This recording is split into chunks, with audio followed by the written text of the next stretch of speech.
future officers, welcome to Career Class Daily Newspaper Editorial Analysis.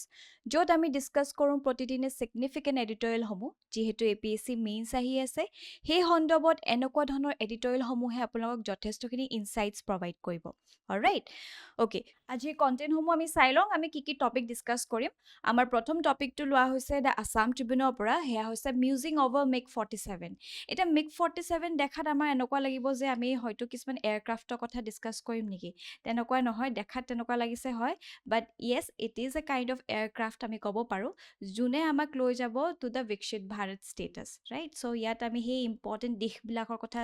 Discuss কৰিম যে ক'ত আমি ফোকাস কৰিলে বাই the year 2047 we can reach a developed nation status alright so এটো এটা important topic হয় লগতে quite interesting perspective সমূহ দিছে সেইখিনি আমি চাবলৈ যত্ন কৰিম এনেকুৱা টপিক বিলাক আমাক জিএস পেপাৰটোত হয়তো সুধি দিব পাৰে যিহেতু বিকশিত ভাৰত এটা আমাৰ vision আছে আমি এখন ডেভেলপ নেশন হ'ব বিচাৰিছো সেই ক্ষেত্ৰত হয়তো কিছুমান প্ৰশ্ন সুধিব পাৰে কেনেকৈ আমি সেইখিনি এচিভ কৰিব পাৰো ৰাইট লগতে জিএস পেপাৰ 3 টো সুধি দিব পাৰে অলৰাইট আমাৰ দ্বিতীয় টপিকটো আমি লৈছো দা হিন্দু পৰা হেয়া হৈছে technology upgradation need for MSME this is again a very important topic MSME এটা সিগনিফিকেন্ট টপিকে হয় ৰাইট আমাক ডাইৰেক্টলি সুধি দিব পাৰে ৰিগাৰ্ডিং MSME যেহেতু MSME এটা ব্ৰিডিং গ্ৰাউণ্ড এটা হয় to revive any economy right so he khutre MSME related amar bharat sarkar jothesto khini initiatives homo anise so ami hikhini sam ki hoy MSME related amak hoyto GS paper 2 khodibo pare logote GS paper 3 alright ba amak directly nuhudilo kitiba ami jihetu koisu economy ami expand koribole hole ba ekhon developed nation কৰিবলৈ হলেও আমাক MSME লাগিব দেখিছে so আমি different জোনত বা বেলেগ ধৰণৰ এনসাৰটো MSME কথা উল্লেখ কৰিব পাৰো alright so this is important এটা প্ৰথম টপিকটোলে আহিছো মিউজিং অভাৰ MIG-47 এই টপিকটো লোৱা হৈছিলে দা আসাম ট্ৰিবিউনৰ পৰা সো কাৰেন্ট কনটেক্সটটো যদি আমি চাও এই যে এডিটৰিয়েলটো দিয়াত কি কথা উল্লেখ কৰিছে এই এডিটৰিয়েলটো মই দেখিলো খুব এটা এছে লিখা নিচিনাকে ব্যক্তিত্ব কৰিছে ৰাইট অলপ যেন খুব বেছি অৰ্নামেন্টেড উইথ লৈ গৈছে বাট ইয়াত কিছুমান বহুত সিগনিফিকেন্ট কথাও কৈছে সেইখিনি আমি চাম so the article discusses an ambitious new project MIG-47 that is make India great by 2047 right so it is inspired by Make America Great Again campaign of former US President Donald Trump so former US President Donald Trump eta vision lo anisle that is Make America Great Again heto related bahut khini controversy ho ase eta related project 25 kotha koi ase so ami hikhinle na jao but overall jitu main agenda hoise je respective country homohok aro besi advanced dikhot loi joatoi right so and it's aligned with Prime Minister Narendra Modi's vision of Vikshit Bharat 2047 jeneke ami nijo country khonok aro upgrade koribole chesta kori asu aji juntu statusot asu tatke aro update koribole chesta kori asu right ekhon jen super power hub hok right so developed nation hok so tenoka eta statusot anibole chesta koriso within 100 years so 2047 jihetu amar bharat স্বাধীনতাৰ 100 বছৰ সম্পূৰ্ণ হ'ব হে 100 বছৰ আমি আমাৰ ইন্ডিয়াক এটা ভাল পজিশনত চাব বিচাৰিছো right so this project outlines several key dimensions aimed at transforming India into developed nation by the 100th anniversary of its independence in 2047 alright so etu hoy এটা যেহেতু আমি MIG-47 পাতিছো আমাৰ এনেকুৱা লাগে যে ইনি এয়াৰক্ৰাফট নেকি সো MIG যদি আমি চাও পৰাপক্ষত আমাৰ মনলে এয়াৰক্ৰাফটৰ কথাই আহে so is a MIG aircraft this is the fundamental essence or core essence of Indo-Russian ties right so আমি জেনেকে ইন ৰাছিয়াৰ লগত আমাৰ সম্বন্ধ স্ট্ৰেংথেন কৰিছিলো প্ৰথম উপায় আমাৰ হদে ডিফেন্স সামগ্ৰী পায় আসলতে হে এটা যাত্ৰা আৰম্ভণি হৈছিলে so the acquisition and operation of MiG air force aircraft have been fundamental to Indo-Russian defense ties right so jitia ami joti saw role of MiG aircraft in air force so MiG-21 joti ami saw backbone of the Indian air force since early 1960 so amar jothesto khini war khetrot ama sahay korise the most prominent aircraft supplied by the Soviet Union হে সময়ছোৱাত USSR আসলতে disintegrate হোৱা নাছিলে Soviet union বুলি জনা যায় আৰু this MiG-21 it played a stellar role in the 1971 Indo-Pakistan war as well dekhise so this is very important tar bisor ami MiG-27 anilu that was also very effective during the Kargil war of 1999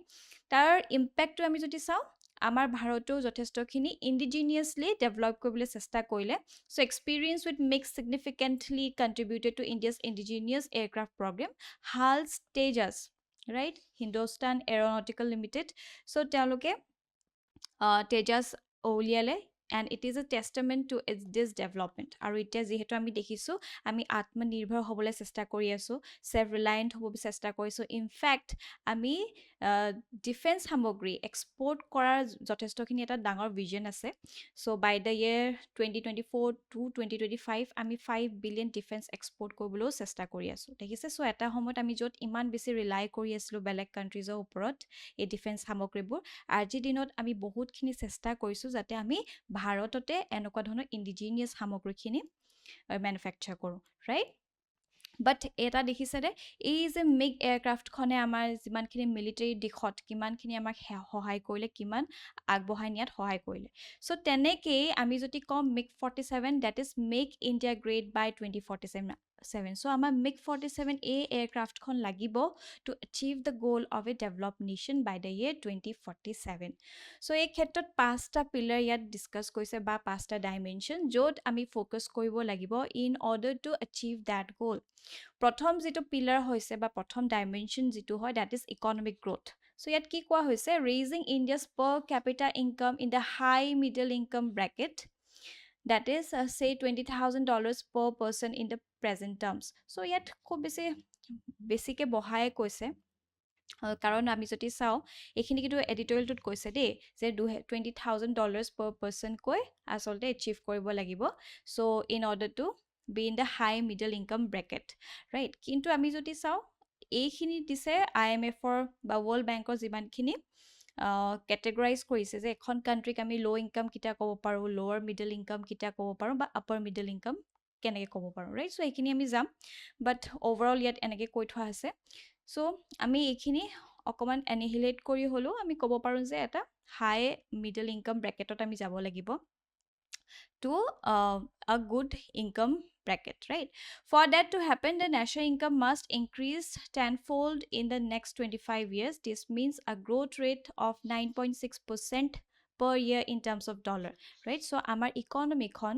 in terms of dollar প্ৰায় 9.6 পৰ্যন্ত যদি আমি আগবাঢ়ি থাকো right every year যদি ইমান percentageত গৈ থাকে তেতিয়া আমি next 25 yearsত হয়তো এটো achieve কৰিব পাৰিম right so this is a big statement if the rupee as a currency remains stable or if inflation is kept under control then this growth rate can even become stronger right so এইখিনি কথা কৈছে but বাস্তৱত যদি আমি চাও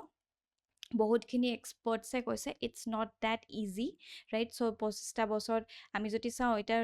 China কিমানখিনি পজিশনত আছে বা যি কথা কাৰণ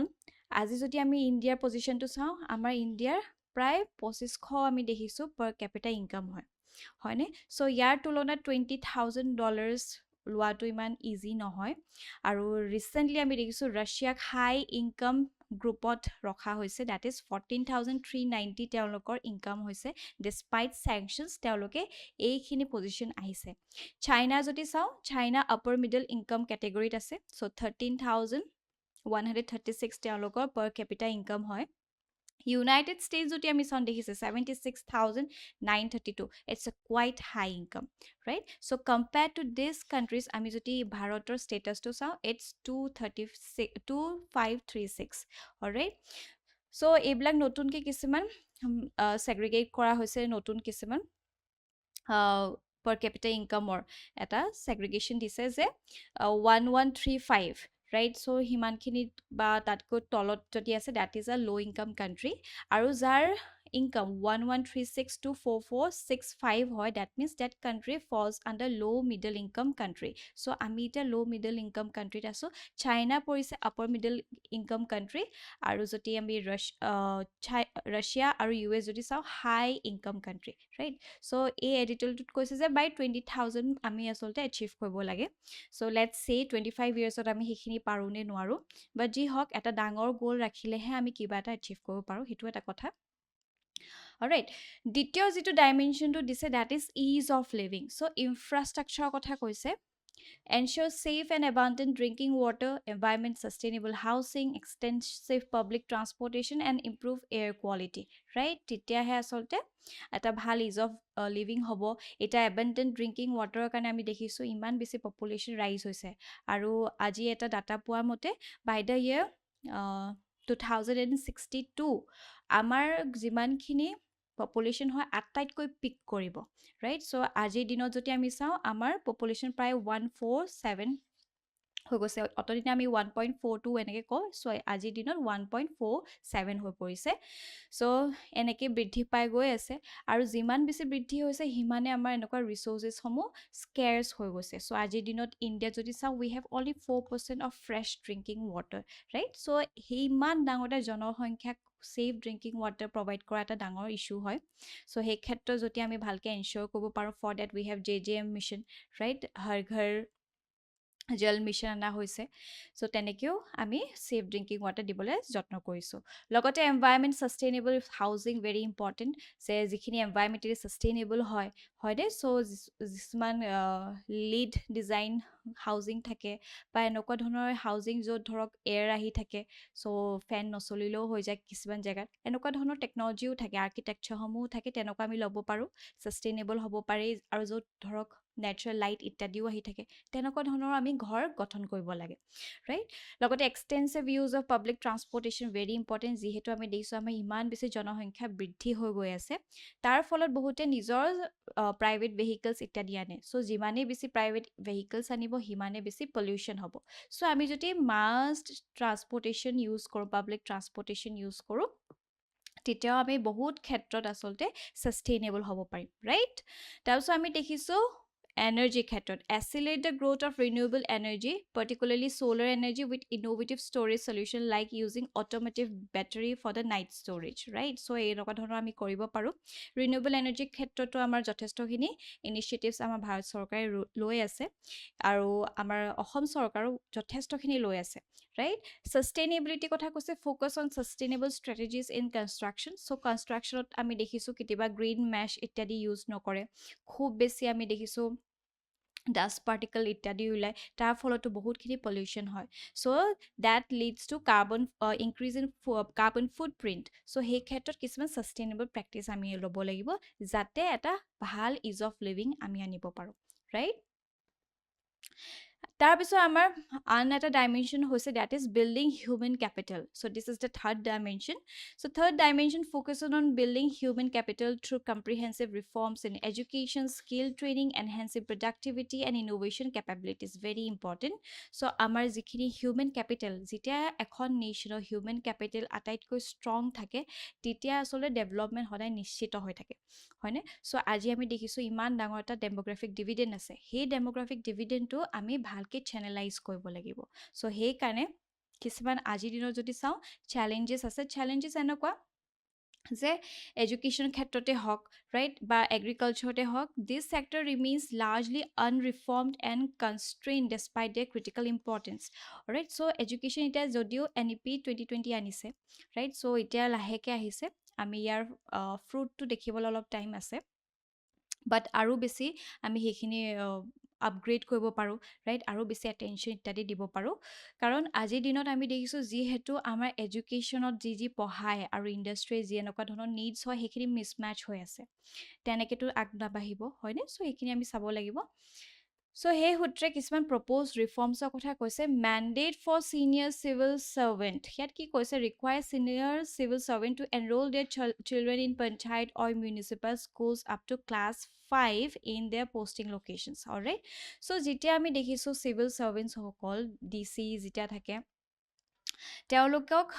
সাধাৰণতে নিজৰ ল'ৰা ছোৱালীবোৰ আটাইতকৈ ভাল স্কুলবিলাকত দিবলৈ চেষ্টা কৰে DPS হওক বা এনেকুৱা ধৰণৰ কিছুমান স্কুলবিলাকত বাট ইয়াত কৈছে যে যদি তেওঁলোকে সেই ওচৰ চুবুৰীয়া লোকেল স্কুলবিলাকত দিয়ে তেতিয়া কি হ'ব যে DCৰ সন্তান আমাৰ স্কুলত পঢ়িছে ডেট মিনছ আমি এডুকেশ্যন ভাল দিবই লাগিব সেই একাউণ্টেবিলিটি এটা আহি যাব আৰু কোৱালিটি এডুকেশ্যন আনিবলৈ সেই ডিচিজনো যথেষ্টখিনি চেষ্টা কৰিব ৰাইট চ' এনেকুৱা কথা কোৱা হৈছে কাৰণ যিহেতু তেওঁ গভৰ্ণমেণ্ট ছাৰ্ভেণ্ট হয় লগতে জনসাধাৰণৰ কাৰণে তেওঁ কাম কৰে চ' তেওঁ কিয়নো বেলেগ স্কুলত দিয়ে কিয় বিকজ তাত তেওঁলোকে বেছি ভেলু এডিশ্যন পায় ৰাইট চ' চিমিলাৰ ধৰণৰ যদি তেনেকুৱা এডুকেশ্যন এনেকুৱা পঞ্চায়তত থকা স্কুলবিলাকে বা মিউনিচিপাল স্কুলবিলাকত পায় তেতিয়া just imagine the quality of the education right so' this would align incentives for improving quality of education in public school as this official would have personal stake in the system success right so এতিয়া যেহেতু personal stake নাথাকে কাৰণ আমি বেলেগ স্কুলত পঢ়াম আমি কেতিয়াবা এব্ৰডত পঢ়াম so এই চিষ্টেমটো তেনেকৈ আচলতে ঘূনে খোৱা নিচিনা হৈ পৰে ৰাইট চ' যিহেতু এই সৰু ল'ৰা ছোৱালীসকলে হৈছে দেশৰ ভৱিষ্যত চ' ইট ইজ ভেৰি এচেঞ্চিয়েল যে তেওঁলোকক আমি এতিয়াৰ পৰাই ভালকৈ মোল্ড কৰোঁ হয়নে লগতে পেৰেণ্ট টিচাৰ এছ'চিয়েশ্যনৰ কথা কৈছে establish P T A to annually assess the performance of the teachers in every government school ইয়াৰ যিটো ৰেচনেল হয় that is this would involve parents in school governments ensuring accountability and encouraging improvement in teaching quality and school management ঠিক আছে এইখিনি ঠিকে আছে কিন্তু আমি যদি ইয়াৰ গ্ৰে জোনটো চাওঁ আমি দেখিছোঁ আজিকালি খুব বেছি মাক দেউতাকে নিজৰ সন্তানটিক যদি স্কুলৰ টিচাৰে যদি কিছুমান গালিও পাৰিছে তাত গৈ কিনি ইমান বেছি হাইপ কৰি দিয়ে ৰাইট চ' ক্ৰিটিচিজম সেইখিনি কৰে আজিৰ দিনত আমি দেখিছোঁ বহুত বেছি এইখিনি ক্ষতিগ্ৰস্ত হৈ গৈছে ইভেন বেছিদিন হোৱাই নাই আমি শিৱসাগৰৰ কেছটো দেখিলোঁ য'ত চাই বিকাশ একাডেমী প্ৰিন্সিপালক এটা 16 years old ষ্টুডেণ্ট এজনে হত্যা কৰিলে দেখিছে চ' কেনেকুৱা ধৰণৰ ডিগ্ৰেড হৈ গৈছে চ' আমাৰ যিটো গুৰু শিষ্য পৰম্পৰা আছিলে তাৰ যিটো মহত্ব আছিলে সেইখিনি আমি ছিকিউৰ কৰি ৰাখিবই লাগিব ৰাইট আমাৰ চতুৰ্থ ডাইমেনশ্যন অফ MIG-47 হৈছে decentralisation of power this is also' a very significant step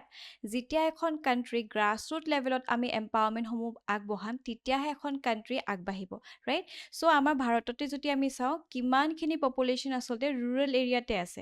হয়নে চ' ৰুৰেল এৰিয়াত যেতিয়া থাকিব গ্ৰাছৰুট লেভেল যেতিয়া তেওঁলোকে অটনমিসমূহ পাব থ্ৰু PRI বা ULB তেতিয়া কি হ'ব কিছুমান দায়িত্ব বা যিমানখিনি কাম থাকে সিহঁতে নিজে সেইখিনি ল'বলৈ চেষ্টা কৰিব ৰাইট চ' এটা ৰেছপনচিবিলিটি এটা আহিব এটা পাৰ্টিচিপেটৰী গভৰ্নেন্স আহিব ৰাইট চ' যিহেতু কয় নহয় গ্ৰাছৰুট লেভেল ডেমক্ৰেচি সেইখিনি আচলতে এম্পাৱাৰমেণ্টৰ ফালে ঠেলি নিব কিন্তু আমি দেখিছোঁ আজিৰ দিনত যিমানখিনি PRIs হওক বা ULB হওক তেওঁলোকক সেই অটনমি ফাণ্ডিং সেই ফাংচনছখিনি নিদিয়ে তাৰ ফলত কি হৈছে তেওঁলোকে বাৰে বাৰে চেণ্টাৰ বা ষ্টেটৰ ফালে বাৰে বাৰে আশা কৰি থাকে ফৰ দ্য ফাণ্ডছ ৰাইট তাৰ ফলত যিমানখিনি গ্ৰাছৰুট লেভেল লোকসকল থাকে PRI হওক বা যি হওক এইখিনি ভালকৈ স্বাৱলম্বী হ'বই নোৱাৰে ৰাইট এতিয়া আমি যদি ডেভেলপ কাণ্ট্ৰি হ'ব বিচাৰোঁ তেতিয়া আমাক এই গ্ৰাছৰুট লেভেলত বিশেষকৈ PRI হওক বা ULB হওক তেওঁলোকক আমি এম্পাৱাৰ কৰিব লাগিব তেতিয়াহে বটম আপ এপ্ৰ'চ হ'ব য'ত ফাউণ্ডেশ্যনটো ষ্ট্ৰং হ'ব যেতিয়া এখন ফাউণ্ডেশ্যন ষ্ট্ৰং হয় অট'মেটিকলি এখন কাণ্ট্ৰিও ষ্ট্ৰং হ'ব so' this is the closest to the people but is least empowered in terms of decision autonomy, funding and functioning, right? So বাৰে বাৰে ওপৰলৈ চাই থাকিব লগা হয় for the center আৰু state তাৰ ফলত যদি সেই পঞ্চায়তীৰ সেই গাঁওখনতে চে ফৰ এক্সাম্পল খুব বেছি মানুহে ঘৰ ইত্যাদি বনাই আছে তাৰ ফলত ভালকৈ পানীৰ ব্যৱস্থাবিলাক অকণমান অসুবিধা আহি পৰিছে নলা চলা অসুবিধা আহি পৰিছে তাত যদি তেওঁলোকে নিজে ডিচিশ্যনছ কিছুমান লয় যে আমি এনেকুৱা ভালকৈ ড্ৰেইনেজ ছিষ্টেম এটা আনিব লাগিব যাতে ভালকৈ সেই পানীখিনি মুভমেণ্টখিনি গৈ থাকক আৰু এই ফ্লাডিং ইত্যাদি নহওক বা ধৰক ড্ৰিংকিং ৱাটাৰ ছিষ্টেমতে দেখিলে যে আমাৰ গাঁওখনৰ সমস্যা কি যে ইয়াত খোৱাৰ পানী অকণমান অসুবিধা তাত তেওঁলোকে নিজেই যদি অকণমান জাগ্ৰত হয় অকণমান এক্টিভ পাৰ্টিচিপেশ্যন দেখাই ভাবকচোন কিমানখিনি আচলতে আমাৰ প্ৰব্লেমছখিনি মোকলাই দিয়া হ'ব বাট সেই আচলতে অট'নমিটো দিয়াই নহয় তেওঁলোকে বাৰে বাৰে সেই চেণ্টাৰ বা ষ্টেটক ফাণ্ডৰ কাৰণে হওক বা এইখিনিৰ কাৰণে বাৰে বাৰে ৰিলাই কৰি থাকিব লগা হয় right so' it is very essential যিহেতু গ্ৰাছৰুট লেভেল হয় ইয়াতে গোটেই লোকসকলৰ লগত থকা হয় ৰাইট চ' তাতে আমি আচলতে তেওঁলোকক সবল কৰি তুলিব লাগিব বা PRIজত আমি দেখিছোঁ ৱুমেনকো পাৰ্টিচিপেশ্যন কৰাত সহায় কৰিছে ৰিজাৰ্ভেশ্যন আছে বাট আমি লগতে কি দেখিছোঁ পেট্ৰিয়াৰ্কিয়েল ছিষ্টেম থকাৰ কাৰণে পঞ্চায়তী সৰপঞ্চপতিৰ নিচিনা কনচেপ্টসমূহ গুচি আহিছে হয়নে চ' গোটেইখিনি আমি চাব লাগিব মহিলাসকলকো সবল কৰিব লাগিব এক্টিভ পাৰ্টিচিপেশ্যনত আনিব লাগিব লগতে অট'নমিৰ ক্ষেত্ৰতে হওক ফাণ্ডিঙৰ ক্ষেত্ৰতে হওক ফাংচনিঙৰ ক্ষেত্ৰতে হওক তেওঁলোকক এম্পাৱাৰ কৰিব লাগিব চ' the more power gets centralized the deeper we sink into the quicksand of the power politics the only long-term way is the massive effort of decentralization of governance and power so যেতিয়া decentralization হ'ব চ' automatically চেণ্টাৰটো বহুতখিনি যিমান ডিউটিজবিলাক অভাৰবাৰ্ডেন হৈ থাকে সেইখিনি পাতলিয়াই যাব লগতে এই তলৰ যিমানখিনি লোকসকল থাকে গ্ৰাছৰুট লেভেলত কাম কৰে তেওঁলোকে নিজে অকণমান দায়িত্ববোধখিনি দেখিব একাউণ্টেবিলিটি এটা মেইনটেইন হ'ব তেনেকৈহে এখন দেশ আগবাঢ়িব পাৰিব ৰাইট চ' এই ডাইমেনশ্যনটো মনত থ'ব আৰু PRI কথাও সুধিয়ে থাকে আমি এইখিনিও ক'ব পাৰোঁ লাষ্ট কনক্লুজনত দিব পাৰিম যে আমি ভালকৈ ডিচেণ্ট্ৰেলাইজেশ্যন কৰিব লাগিব লগতে অট'নমি ফাণ্ডিং বা ফাংচনিং ক্ষেত্ৰত এম্পাৱাৰ কৰিব লাগিব in order to achieve the Viksit Bharat at 2047 right so' এনেকৈও আমি ধুনীয়াকৈ কনক্লুজনতো লিখিব পাৰিম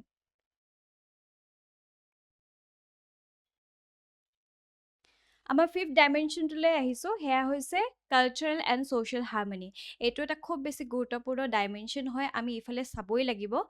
আমাৰ কাণ্ট্ৰিখন যিহেতু এটা খুব ডাইভাৰ্ছ কাণ্ট্ৰি হয় right we are blessed with unimaginable diversity be it language হওক এথনিক ডাইভাৰ্চিটিয়ে হওক ৰিলিজনেই হওক চব ফালৰ পৰাই আমি দেখিছোঁ খুব বেছি ডাইভাৰ্ছ হয় ৰাইট ইনফেক্ট আমি যদি জিঅ'গ্ৰাফিকেলিও যদি চাওঁ আমাৰ ওচৰত ডিজাৰ্ট আছে এইফালে হিমালয়াছ আছে এইফালে আমাৰ কোষ্টেল ৰিজনছ আছে প্লেটিউ আছে দেখিছে কিমান বেছি ডাইভাৰ্ছ হয় চ' সেই ডাইভাৰ্চিটি থকা স্বত্তেও yet we also are the world showcase for the harmony and unity in diversity চ' আমাৰ ভাৰতৰ যিটো এচেঞ্চটোৱে হৈছে ইউনিটি ইন ডাইভাৰ্চিটি চ' সেই সূত্ৰে আমি দেখিছোঁ আজিকালি খুব বেছি ইনটলাৰেঞ্চ বাঢ়ি গৈ আছে ৰাইট চ' আমাৰ ছ'চিয়েল যিটো কহেশ্যন হয় আমাৰ যিটো ছ'চিয়েল ফেব্ৰিক হয় সেইখিনি আমি ষ্ট্ৰেংথেন কৰিব লাগিব যেতিয়াহে এখন কাণ্ট্ৰিয়ে যিহেতু আমি ইমান বেছি ডাইভাৰ্ছ হয় ৰাইট চ' য়েট আমি এটা ধুনীয়াকৈ কোএক্সিষ্ট কৰি আছোঁ সেইটোৱে আমি মেইনটেইন কৰি চলিব লাগিব নহ'লে আমাৰ ইয়াত যদি যেতিয়া ইউনিটি ব্ৰিজ হ'ব বহুত বেছি ইনষ্টেবিলিটি আহি পৰিব ৰাইট আৰু যেতিয়া ইনষ্টেবিলিটিসমূহ আহিব যদি ইনটলাৰেঞ্চ আৰু বৃদ্ধি হ'ব হেট স্পীচ আৰু বৃদ্ধি হ'ব তেতিয়া কি হ'ব আমাৰ দেশখনে আগবাঢ়িবই নোৱাৰিব বিকজ প্ৰগ্ৰেছিভ দিশত আমি যাবই নোৱাৰিম এনি টাইম যেতিয়া ছ'চিয়েলি মানুহে কাজিয়াই কৰি থাকে চাবচোন যেতিয়া বেছি কাজিয়া আদি কৰি থকা হয় তেতিয়া দেশ এখন আচলতে এডভান্স ৰূপত যাবলৈ অকণমান অসুবিধা হৈ পৰে ৰাইট চ' দিছ ভেৰি এচেঞ্চিয়েল যিটো আমাৰ কালচাৰেল ছ'চিয়েল ফেব্ৰিকটো হয় সেইটো আমি সদায় হাৰ্মনিত ৰাখোঁ so' the key message of India to the world is সামান্যায় ভেৰি ইম্পৰ্টেণ্ট আমি এনেকুৱা ধৰণৰ ষ্টেটমেণ্টসমূহ আমাৰ ধুনীয়াকৈ এছেট দিব পাৰোঁ খুব ধুনীয়া ইম্প্ৰেশ্যন পৰিব চ' সামান্যাৰ ক্ষেত্ৰত নট টলাৰেঞ্চ যে আমি সহ্য কৰি আছোঁ সেইটো নহয় আমি একচেপ্ট কৰিব লাগিব য়েছ তেওঁলোকৰ ডিফাৰেণ্ট কালচাৰ হয় ডিফাৰেণ্ট এথনিচিটি হয় ডিফাৰেণ্ট ৰিলিজন হয় ৰাইট চ' ডু আৱাৰ্ছ আমাৰোতো বেলেগ হয় তেনেকুৱা চ' সেইটো যেতিয়া আমি একচেপ্ট কৰিম তেতিয়াহে আমি এটা কোএক্সিষ্টেঞ্চ এটা আনিবলৈ চেষ্টা কৰিব পাৰিম right so' not tolerance but acceptance not just coexistence but flourishing অকল যে ময়ে ফ্লাৰিছ কৰিম সেইটো নহয় আপুনিও ফ্লাৰিছ কৰক ময়ো ফ্লাৰিছ কৰিম তেতিয়াহে আমি আচলতে আগবাঢ়িম অকল যদি মই নিজৰটোৱে চাই থাকোঁ অকল মই আগবাঢ়িব লাগে আৰু কোনো আগবাঢ়িব নালাগে এনেকৈ আচলতে নচলে ৰাইট চ' আমি সেইখিনি চাব লাগিব সামান্যৰ কথা ক'ব পাৰোঁ not tolerance but acceptance not just coexistence but co-flourishing and blooming খুব ধুনীয়া এটা ষ্টেটমেণ্ট হয় অলৰাইট চ' এই পাঁচটা আমি পিলাৰ চাব লাগিব এই পাঁচটা ডাইমেনশ্যন যেতিয়া আমি ফুলফিল কৰিম তেতিয়াহে আমি বিকশিত ভাৰতক একদম ৰিয়েলিটিত ৰূপান্তৰ কৰিব পাৰিম alright Okay, now based on this topic, at a Bain's perspective, Prashno আগবঢ়োৱা হৈছে critically examine the concept of Vikshit Bharat 2047 as a roadmap for India's development. Discuss the key challenges and opportunities associated with achieving this vision by 2047. Right? So, এনেকুৱা প্ৰশ্ন আপোনালোকে পাব পাৰে. So, 15 marks of question হয় within 250 words আপোনালোকে practice কৰি চাব পাৰে. Moving on to our next topic. Our next topic to loa hoise the Hindu pora. Here hoise technology upgradation need for MSME and this is very important. Alright. So current context to lahu recently the Union Minister for MSME gave 6 pillars as a focus area for growth of MSME sector and its green transition. So MSME enokota sector jiye asote amar bharator GDP bahut khini boost eta di ase right aru jeta amar COVID-19 no hoise tar pasote ami koisu jeta ami economy khon keneke revive কৰিম আমি revive কৰিবলৈ প্ৰথমতে আমি focus কৰিব লাগিব MSME সেক্টৰক right so MSME সেক্টৰটো আৰু trust দিয়াত লগতে গ্ৰীন ট্ৰানজিশন আনাত কাৰণ MSME সেক্টৰতে বহুতখিনি ম্যানুফ্যাকচাৰিং হয় আৰু ম্যানুফ্যাকচাৰিং এ কি কঢ়িয়াই লৈ আনে বহুতখিনি পলিউশনো লৈ আনে হয়নে আমাৰ আমাক এনাৰ্জি প্ৰয়োজন হয় বহুতখিনি হয়তো ধোঁৱা তাৰপিছত এয়াৰ পলিউশ্যন ইত্যাদি হয় বাট আমি যিহেতু কৈ আছোঁ যে আমি বাই দ্য ইয়েৰ 2070 নেট জিৰ' হ'ব লাগিব ৰাইট আমাৰ পঞ্চায়মী ষ্ট্ৰেটেজিসমূহ আহিছে চ' সেই ক্ষেত্ৰত আমি গ্ৰীণ ট্ৰানজিশ্যন কৰিবই লাগিব চ' সেই সূত্ৰে আমি কেনেকুৱা ধৰণৰ পিলাৰ্ছখিনি ল'ব লাগিব বা এড্ৰেছ কৰিব লাগিব টু এচিভ দিছ গ্ৰীণ ট্ৰানজিশ্যন আৰু গ্ৰ'থ অফ MSME চেক্টৰ এইখিনি কথা কোৱা হৈছে চ' এই 6 পিলাৰ্ছটো কি সেইখিনি আমি চাম কিন্তু তাৰ পূৰ্বে MSME চেক্টৰ কি হয় সেইখিনি আমি চাই লোৱাটো ভাল হ'ব So about MSME আমি যদি চাওঁ micro small and medium enterprises are businesses that are defined by the investment and turnover levels right so আমি কেনেকৈ গণ্য কৰিম যে এই particular enterprise micro হয় নে small হয় নে কি হয় so হেতু ভিত্তি কৰা হ'ব investment আৰু turnover levels ওপৰত right so এটা নতুনকৈ ৰিভাইজ কৰা হৈছে so micro আমি কাক কম যেতিয়া তেওঁলোকে এটা particular enterprise নিজৰ plant and machinery investmentor ক্ষেত্ৰত 1 crore invest কৰিছে আৰু তেওঁলোকৰ যিটো turnover হয় that is 5 crore দেখিছে প্ৰায় 20 times হৈ যায় sorry by 5 times হৈ যায় তাৰপিছত যদি আমি স্মলৰ ক্ষেত্ৰত চাওঁ ইনভেষ্টমেন্ট 10 crores আৰু টাৰ্নওভাৰ হৈছে 50 crore right আৰু তেনেকে মিডিয়ামৰ ক্ষেত্ৰত যদি আমি চাওঁ ইনভেষ্টমেন্ট প্ৰায় 20 crore and 20 into 5 যিটো টাৰ্নওভাৰ হয় 100 crore so এনেকে আপোনালোকে মনত থব পাৰিব right so এক্সামত যদি MSME কথা খুদে আপোনালোকে ধুনীয়াকৈ এনেকে ক্লাসিফিকেশনো কৰি দেখাব পাৰে যদি 15 মাৰ্কছৰ কোৱেশ্চন হয় 10 মাৰ্কছৰ হলে ইমান সময় নহয় বাট 15 মাৰ্কছৰ কোৱেশ্চন প্লাস পেজো ফিল আপ কৰিব লাগে তেতিয়া এনেকে আপোনালোকে ক'ব পাৰিব so they are considered an important sector for the economy as they create jobs generate income and promote entrepreneurship very important so to revive an economy it is very essential to revive MSME sectors all right So contribution of MSME যদি আমি চাওঁ MSME যথেষ্টখিনি গুৰুত্বপূৰ্ণ আছে কাৰণ আমাৰ ইকনমিত MSME যথেষ্টখিনি contribute কৰি আছে so MSME are often called the backbone of the Indian economy they account for more than 11 crore jobs right so MSME প্ৰায় 11 crore jobs offer কৰে লগতে তেওঁলোকে কন্ট্ৰিবিউট কৰে 27% of India's GDP দেখিছে আৰু এমপ্লয়মেন্ট জেনাৰেশ্যনৰ ক্ষেত্ৰত the sector consists of 6.4 crore MSME with 1.5 crore of them registered on Udyam portal. দেখিছে so 6.4 MSME আছে তাৰ ভিতৰত 1.5 crore registered আছে under Udyam portal and employs around 23% of Indian labor force.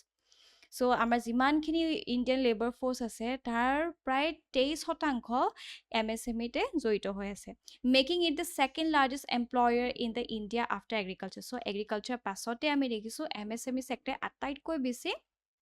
Employment generate কৰি আছে দেখিছে so this is very significant লগতে output আৰু এক্সপোৰ্টৰ ক্ষেত্ৰত আমি গম পাম দে account for 38.4% of total manufacturing আমি around 39 ক'ব পাৰো সো আমাৰ ভাৰতত যিমানখিনি manufacturing কৰা হয় প্ৰায় 38.4% MSME পৰা আহিছে and contribute 45.3% of the country's total export so আজিৰ দিনত আমাৰ ভাৰতে যিমানখিনি এক্সপোৰ্ট কৰিছে টু দ্য আদাৰ কান্ট্ৰিজ তাৰ প্ৰায় 45% শতাংশ ক'ৰ পৰা আহিছে MSME পৰা আহিছে সো ইয়াৰ পৰা আমি গম পাইছো কিমান বেছি সিগনিফিকেন্স হোল্ড কৰে MSME সেক্টৰ সো এনেকুৱা ডাটা ফ্যাক্ট বিলাক হ্যান্ডি কৰি ৰাখিব এক্সামত এখিনি কথা ক'ব পাৰিব কিন্তু কথাটো হৈছে MSME সেক্টৰে কিছুমান চ্যালেঞ্জেস ফেস কৰে যেনে ধৰক এক্সেস টু ফাইনেন্স কিন্তু আমি দেখিছো MSME সকলে কিছুমান challenges face কৰে যেনে ধৰক access to finance so MSMEs struggle to secure capital due to lack of collateral limited credit history and inadequate access to formal financial institutions so যিহেতু MSME খন ভালকে চলাই থাকিবলে বা working capital এটা প্ৰয়োজন হয় so ইয়াত finance এটা ডাঙৰ ইস্যু হয় হয়নে তাৰপিছত আমি দেখিছো bureaucratic red tape so যেতিয়া আমি এটা MSME এস্টাবলিশ কৰিবলৈ চেষ্টা কৰিম আমাক যথেষ্টখিনি লাইসেন্স ইত্যাদি লাগিব so হেইখিনি কাৰণে বহুতখিনি ৰেগুলেশনস থকাৰ কাৰণে it becomes very complex so navigating complex regulations and bureaucratic procedures can be time consuming and costly for the MSME right so কিতিবা খুব বেছি bureaucratic red tape হয় বহুতে ব্ৰাইবো বিচাৰে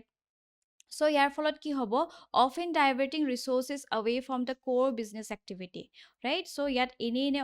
বহুত সময় নষ্ট হয় হয়নে so এইবিলাক কিছুমান issue আছে তাৰপিছত আমি দিছো increase competition so MSME face stiff competition from the larger more established companies যিবিলাক আৰু বেছি প্ৰবাল হয় বহুত ডাঙৰ এটা কোম্পানী অলৰেডি established হয় তেওঁলোকৰ আসলে টক্কৰ দিবলৈ অকমান অসুবিধা ফেস কৰে এই সৰু MSME সকলে right so that have greater resources and market influence কালি আমি যেনেকৈ পাতিছো তে গুগলয়ে আছে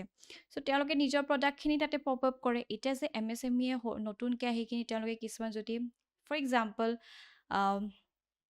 তেওঁলোকৰ নিজৰ প্ৰডাক্ট বনাইছে ঘড়ী এটাই বনাইছে হয়নে সো সেইখিনি ভালকে সেই মাৰ্কেটটো ল'বই নোৱাৰে কাৰণ ইমান ডাঙৰ ডাঙৰ কম্পিটিশ্যন কিছুমান আছে এইবিলাক কিছুমান ইস্যু আহি পৰে তাৰপিছত লেক অফ টেকনলজিকেল নলেজ আটাইতকৈ ইম্পৰ্টেণ্ট সো আমাৰ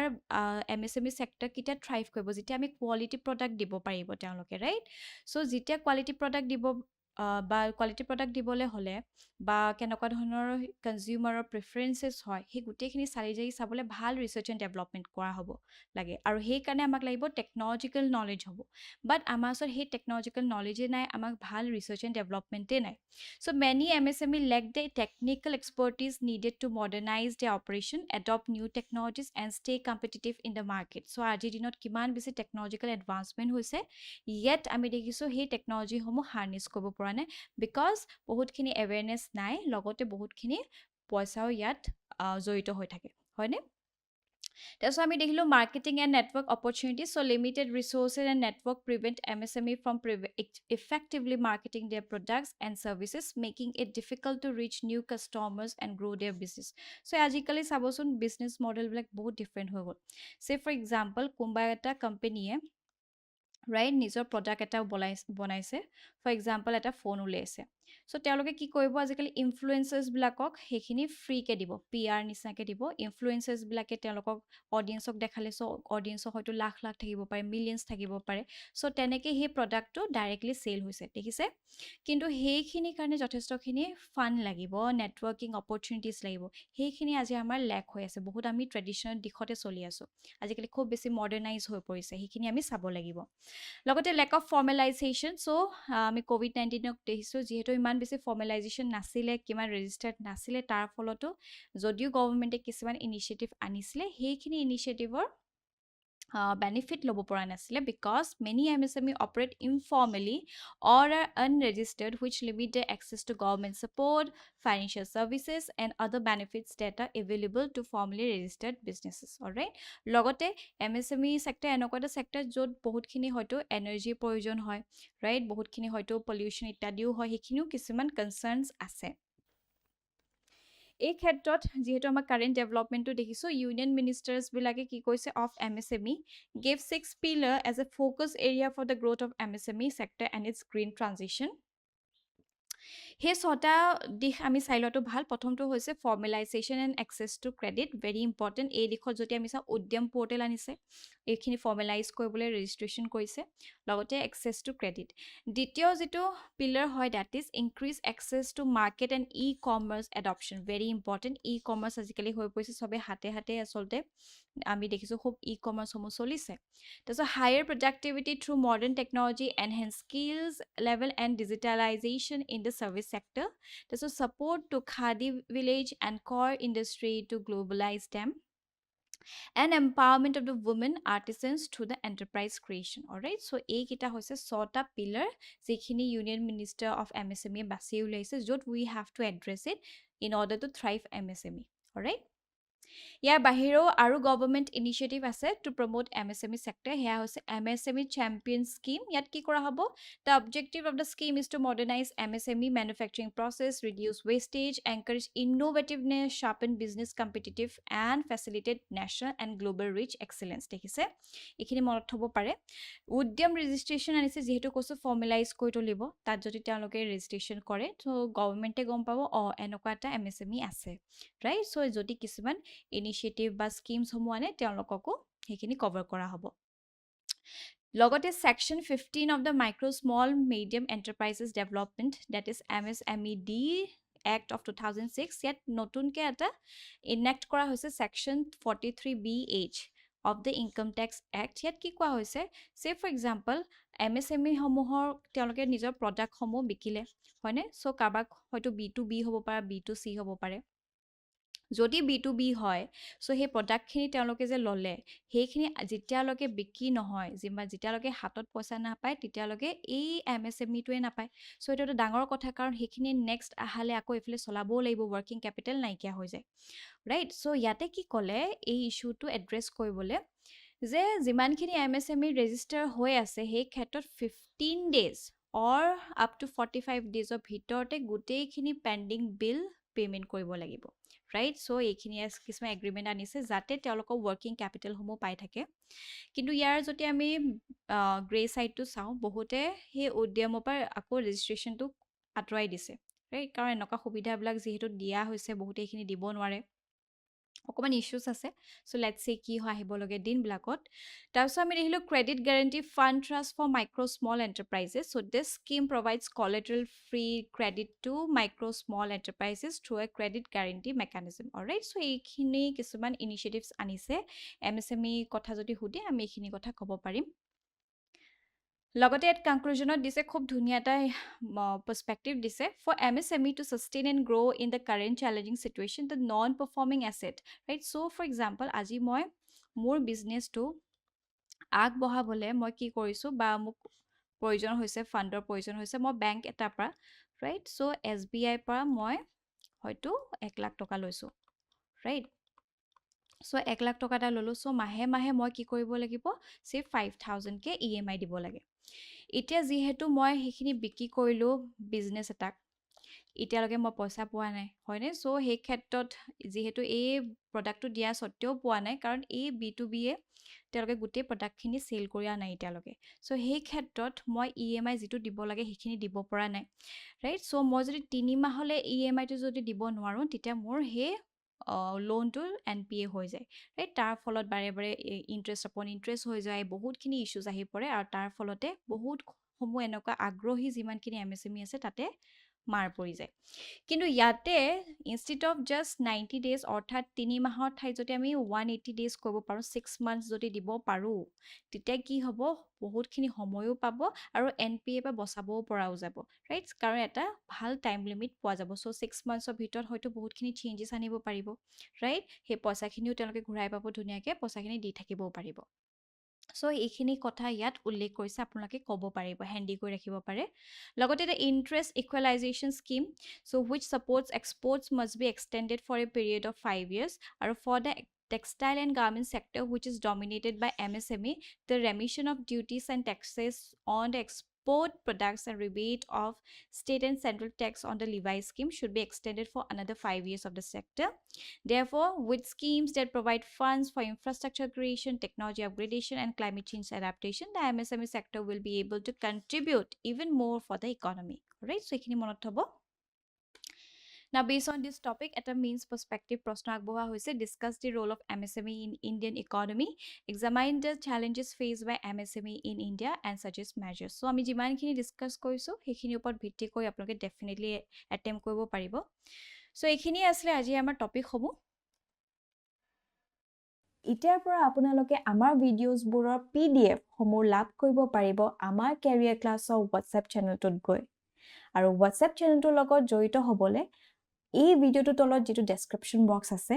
তাতে এটা লিংক প্ৰভাইড কৰা হৈছে সেই লিংকটোত ক্লিক কৰিলে আমাৰ লগত আপোনালোক জড়িত হ'ব পাৰিব আৰু তাতে এক্সাম ৰিলেটেড বিভিন্ন ধৰণৰ PDFs সমূহ এভেইল কৰিব পাৰিব ঠিক আছে অলৰাইট সো এইখিনি আসলে আজি আমাৰ টপিক সমূহ আই হোপ ইট ইজ বেনিফিশিয়াল আৰু আপোনালোকৰ যদি কিবা ফিডব্যাক বা কিবা ডাউট থাকে আমাক কমেন্ট সেকশনত দিবলে নাপাহৰিব টিল দেন বাই বাই